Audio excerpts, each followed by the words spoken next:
My name is Mark and I'm the manager of Frontline Services at House Atlantic here in Moncton. I was violent, I was a drug dealer, I was a criminal, and I cared about nobody but myself. I would take a life rather than save one. I would sell poison to the streets and I'd watch others die before I'd do anything for anybody else. Oh, when I was on the streets, bro, let me tell you, the streets don't play.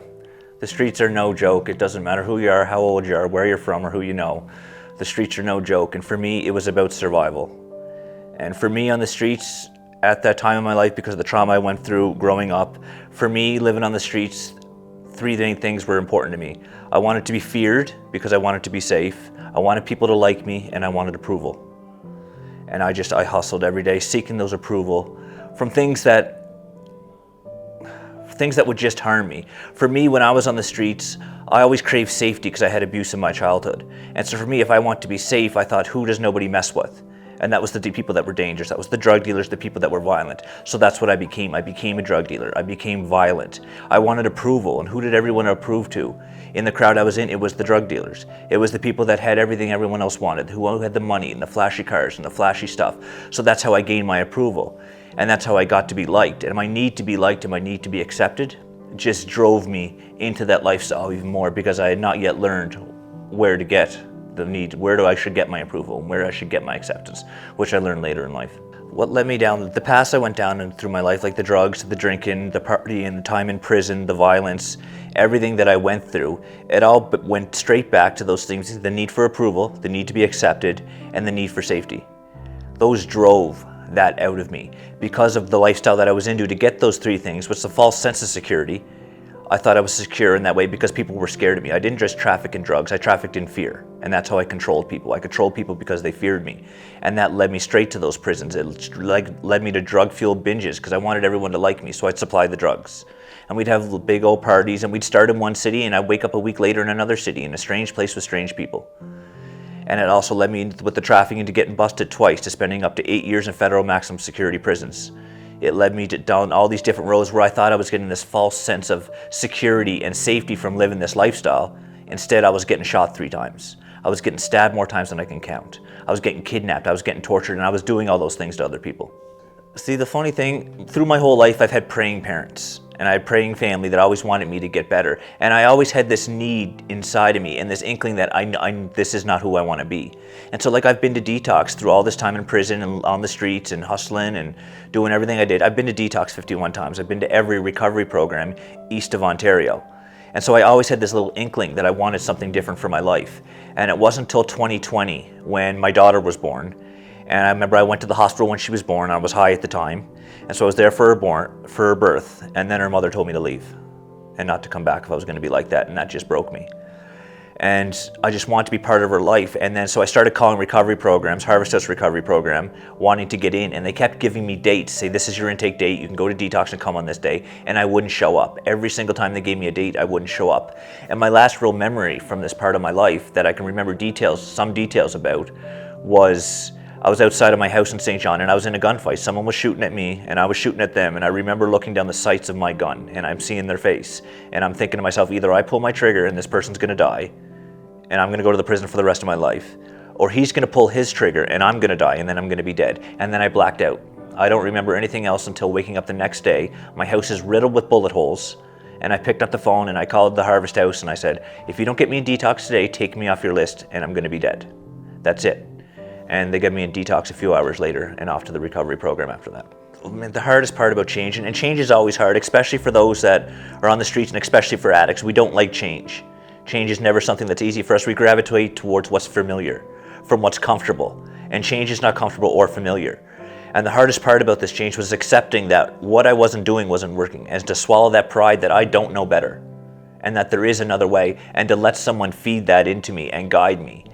And it led me in recovery, and that was hard. It was hard to give up that control that I had, or the appearance of control that I thought I had over my life all these years, when really I had none. The drugs controlled me, the violence controlled me, the atmosphere controlled me, and the streets controlled me. And I had to start learning to live again. And there's a saying about recovery, they say, recovery's easy, you just have to give up everything. And it is true, you have to give up everything, but none of those things that you give up were ever meant for you. That's not what's meant for you. And I found my way through this when I found Jesus. He guided me through this. The staff at the recovery program helped guide me, and Jesus guided me through it. He told me who I really was. I wasn't just a drug dealer, I wasn't just a violent person, I wasn't just an addict, I'm a child of God and I'm fearfully, wonderfully made. And it wasn't until that revelation hit me and I allowed him to come in and change me, that's when the change started happening. It wasn't just they say it's the justification in Christ, and that's when you come to the cross and he forgives your sins and he's washed you clean. But that's just the start. It was the sanctification process that changes you. And that's just when you let what Jesus did for you change you, and that outflows from you. For people that are still struggling to change, there's nothing out there for you. I've been there, I've done it, I've searched from high and low, the streets of every single city. I've been the big dealer, I've been the person everybody likes, I've been on the streets, I've been the hustler, I've been the addict.